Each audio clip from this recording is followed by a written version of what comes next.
তোমরা কেমন আছো সবাই? আশা করি ভালো আছো, আমিও ভালো আছি। তো কালকে তোমরা দেখেছো যে আমরা বিয়েবাড়িতে গেছি। কালকের ভিডিওতে তোমরা দেখেছো। তো সেই ভিডিওতে অনেক কিছুই দেওয়া আছে, তোমরা সেটাও দেখেছো। তো এখন এসছি হচ্ছে ছাদে।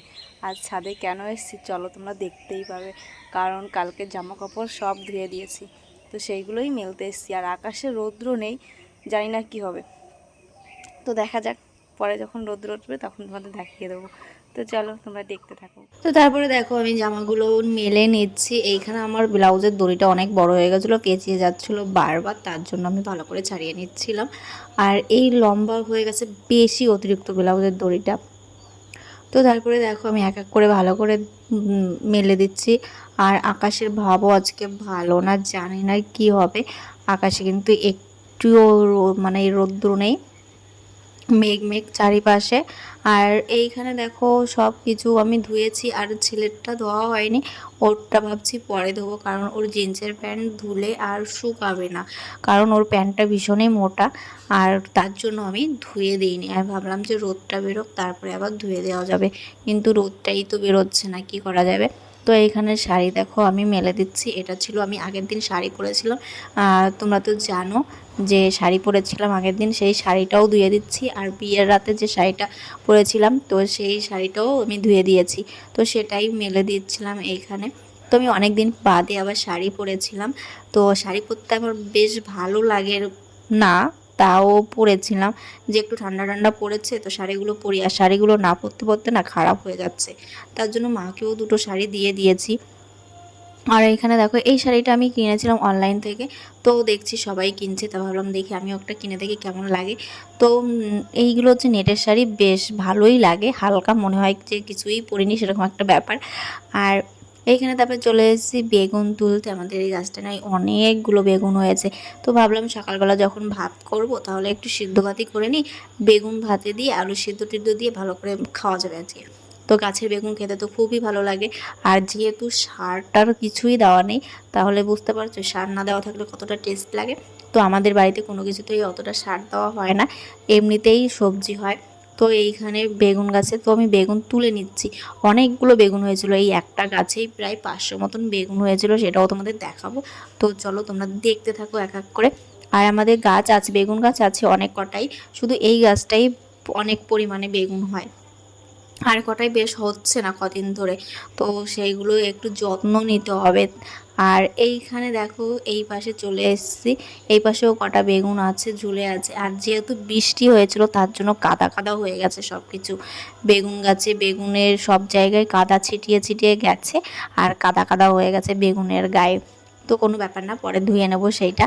তো বেগুন তুলতে কিন্তু আমার খুবই ভালো লাগছে, আর নিজেদের গাছেরটা যেহেতু, তার জন্য তো আরোই বেশি ভালো লাগছে যে নিজেদের গাছে হয়েছে, ছিঁড়তে বেশ ভালোই মজাই লাগে। তো দেখো আমার বেগুনটা কতগুলো বেগুন হয়ে গেছে এইখানে। তো বেগুনগুলো কিন্তু খুব সুন্দর, এই এই ছোটো ছোটো বেগুনগুলো না সিদ্ধ খেতে বেশ ভালো লাগে, শুকনো লঙ্কা পেঁয়াজ দিয়ে ভালো করে মাখিয়ে নিলে তেল দিয়ে বেশ মজা লাগে গরম ভাতে খেতে, আমার তো খুব ভালো লাগে। আর বড় বড় যে বেগুনগুলো আছে না, ওই বেগুনগুলো খেতে আমার একটুও ভালো লাগে না, এই সিদ্ধ বেগুনটাই আমার খুব ভালো লাগে, তো আমি এইটাই খাই। আর অন্য বড় বেগুনগুলো আমার খেতে ইচ্ছা করে না মোটেও। তো এইখানে তারপরে চলে এসেছি বেগুনগুলো কাটতে, কারণ আমি তো ভাত বসিয়ে দিয়েছি, এবার বেগুনগুলোকে আমি সিদ্ধ বসাবো, তার জন্য এইখানে কেটে নিচ্ছিলাম। প্রথমে কিন্তু আমি ধুয়ে নিয়েছি, যে গায়ে কাদা কাদা ছিল তার জন্য প্রথমে একটু ধুয়ে নিয়েছি, আর এখন কাটার পরে আবারও সেটাকে ধুয়ে নেব, কারণ কি বলো তো কাটার পরে তো ধুতেই হবে, আর গায়ে তো অনেকটাই নোংরা ছিল, কাদা ছিল। তো ভালো করে ধুয়ে নিই, তারপরে দিয়ে দেবো ভাতের মধ্যে। তো ভাতের মধ্যে দেবো, কে কে খাবে জানি না, তো যারা যারা খাবে খাবে, আর যারা খাবে না তো খাবে না। তো আমার ননদ জামাই তো এখনও রয়েছে, তার জন্য অনেকগুলোই সিদ্ধ দিয়েছিলাম, কারণ অল্পতে তো হবে না, মানুষ তো অনেক আমাদের বাড়িতে, তার জন্য বেশি করেই সিদ্ধ দিয়েছিলাম, প্রায় ধরতে গেলে সবগুলোই সিদ্ধ দিয়ে দিয়েছিলাম, কিন্তু একটাও রাখিনি।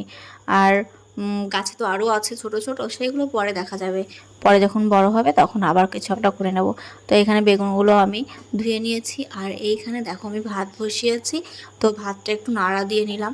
যেহেতু আমাদের ওভেনটা না নষ্ট হয়ে গেছে, তার জন্য আমাদের এখন গ্যাসেই রান্না করতে হয়। ওভেনটা থাকলে ওভেনে ভাত বসিয়ে দিলে ব্যাস হয়ে যায়। আর এইখানে আমাদের গ্যাসটা অনেক পুড়ে যাচ্ছে গাইজ। আর এইখানে বেগুনগুলো আমি সিদ্ধ দিয়ে দিলাম। তো চলো আজকে মজা করে খাওয়া যাবে বেগুন সিদ্ধ ভাত গরম গরম। তো তোমরা কে কে বেগুন সিদ্ধ খেতে ভালোবাসো তোমরা কিন্তু কমেন্টে জানাবে। হ্যাঁ, চুন্নি অন্ধকার হয়ে গেছে ঘর। ও আবার ডলটারে নেবা, ডল বেবি, এই যে আমাকে বেবি, এই যে বেবি, হ্যাঁ আমাদের বেবি না, এই যে ও কি পাঞ্চা বাও, পাঞ্চা আমারও চশমা আছে।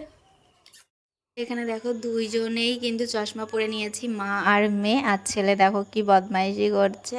আর এইখানে দেখো আমার পুচকুমা একা একা পেন নিয়ে খেলা করছে। ওর দাদা আছে সঙ্গে, তো ও খেলা করছিল পেন নিয়ে। তাই ওর দাদা একটু ক্যামেরায় বললো যে আমি একটু ভিডিও করে রাখি, বুনু দেখবে কি করবে। তো ওকে না ক্যামেরা করার আগেই ও দেখতে চলে আসে। ওই দেখো ওর একটা অভ্যাস, ও দেখতে চলে আসে। আর এইখানে মা মটর আর হচ্ছে ছোলা হচ্ছে দিয়েছে, রোদ্দুরে দিয়েছে, হালকা একটু রোদ্দুর উঠেছে, সেই রোদ্দুরে দিয়েছে। তারপরে এখানে আমি রান্না করতে এসেছি, আলু দিয়ে বেগুন দিয়ে আজকে রান্না হবে। আর হচ্ছে টক আর হচ্ছে উচ্ছের তরকারি, এটাই হচ্ছে আজকে রান্না হবে বাড়িতে। আর এই দেখো দুপুরবেলা খাওয়ার পরে আমরা ঘুমোতে এসেছি, তখন পুচকুমা ওর দাদাকে তুলতে এসছে, যে দাদা আমি ঘুম থেকে উঠে গেছি, তুই উঠিস না কেন, তার জন্য ওকে ডাকতে এসছে। তারপরে দেখো আবার ওকে ক্রিম মাখিয়ে দিচ্ছে, ফেস পাউডার মাখিয়ে দিচ্ছে ওর দিদিকে। কত বোঝে, আবার ও একটু মেখে নিচ্ছে ফেস পাউডারটা। হ্যাঁ, ওর মা মাখছে, দেখছে যে ওর মা মেখেছে, এখন ও মাখবে সেইটা, তাই ওর দিদিকে মাখিয়ে দিচ্ছে, নিজে মাখছে। কত বোঝে, হ্যাঁ এত ছোট একটা মানুষ কত বোঝে আমার পুচকুমা। তো খুব ভালো লাগে ওর এই দুষ্টুমিগুলো না, আমরা খুব এনজয় করি। ওই দেখো ফেস পাউডারটা কোথায় মাখলো, একবারে মাথায় মেখে নিয়েছে। আর এই পাশটায় আমরা চলে এসেছি জামরুল খেতে। তো এইখানে জামরুল খাওয়া টাওয়ার পরে এইখানে একটা আমাদের অর্ঘ্য এসছে, তো অর্ঘ্যকে আমি একটা জামরুল ফেলে দিলাম। আর আমাদের পুচকুমা কিন্তু বেরিয়ে গেছে, কারণ ওই আমাদের নিকিতার পড়া আছে, তো ওরা সবাই একসঙ্গে চলে গেছে। তোমাদের দাদাভাই ওকে দিতে গেছে, আর ননদ জামাইয়ের একটা গাড়ি ছিল আর তোমাদের দাদাভাইয়ের একটা গাড়ি ছিল, তো সবাই একসঙ্গে গাড়িতে বেরিয়ে গেছে। আর এইখানে আমি অর্ঘ্যকে জামরুল পেড়ে দিচ্ছিলাম। তো ও বলছিল যে খাবে না প্রথমে, তারপর বললাম দুটো খা, দেখ ভালো লাগবে। তারপরে রাত্রিবেলা এখানে চলে এসেছি কটা থালা বাসন মাজতে, কারণ তোমাদের দাদাভাই এখন বানাচ্ছে পরোটা। আর পরোটা বানাতে গেলে তো তোমার দাদাভাই জানো, একটা ছেলে মানুষ যখন কাজ করতে রান্না করতে আসে তখন ঘরটা কত অগোছালো করে দেয়। তার জন্য এখানে আমি সব থালা বাসন গুছিয়ে নিচ্ছিলাম, ধুয়ে নিচ্ছিলাম। আর ওই পাশে কিন্তু তোমাদের দাদাভাই ময়দা ছানছে, তো ময়দা ছানছে ওই পাশে বসে, আমি সেই ভিডিওটা করিনি, কারণ তোমাদের দাদাভাই তো ক্যামেরার সামনে আসে না, তার জন্য ওর ভিডিওগুলো করা হয় না। আর ওইখানে ময়দাটা ছানছে, আমি ভাবলাম তুমি ছানো, তারপরে আমি এই থালা বাসনগুলো একটু মেজে নিই, তাহলে তোমারও একটু হেল্প হবে, আমারও একটু হেল্প হবে। তুমি একটু ময়দাটা ভালো করে মেখে নাও। তো ময়দাটা মাখতে গিয়ে গাইজ ও যা তেল দিল ময়দার মধ্যে, মনে হচ্ছে ময়দা দিয়েই তেল দিয়েই ও ময়দাটা ছানছে, জল দিয়ে না। সেরকম একটা মানে সেই রকম ময়দা দিয়ে ছানছিল ও। এবার আমি বললাম যে তুমি এরকম করছো কেন। তারপরে এখানে মা আমাকে একটা বাটি দিয়ে গেলো, মা মুড়ি হয়তো খাওয়াচ্ছিল, সে বাটিটা মা দিয়ে গেল। তো সেইগুলো আমি বেশ ভালো করেই ধুয়ে নেবো এখানে। তো এখানে না সন্ধ্যার সময় অনেকে চা খায়, তো চা খাওয়ার পরে অনেকগুলো চার কাপ টাপও জমা হয়। আর এখানে দেখো পরোটা বানানো হয়ে গেছে, ওইটা বাবার জন্য রেখেছে, এখানে ছেলে খাচ্ছে আর ওইখানে দিদিমা খাচ্ছে। তো বাবা একটু বাদে আছে, বাবার দোকানে কাজ আছে তাই। আর এখানে দেখো আমি এইখানে বেলে বেলে দিচ্ছি, আর তোমাদের দাদাভাই সেটাকে ভাজছে। এইখানে দেখো এই যে কটা ভাজা হয়ে গেছে, আর ওই যে টেবিলে বসে আমার ছেলে খাচ্ছে। আর পরে খাওয়া দাওয়ার পরে চলে আসলাম ঘরে, আর ঘরে এসে ছেলের বালিশের একটা কভার বানাচ্ছিলাম। তো চলো ভিডিওটা আর বড় করছি না, ভিডিওটা যদি ভালো লাগে like comment share and subscribe করে দেবে, যারা ফেসবুক থেকে দেখছো তারা ফলো করে নেবে, আর নেক্সট ভিডিওর জন্য অপেক্ষা করবে। তো চলো টাটা।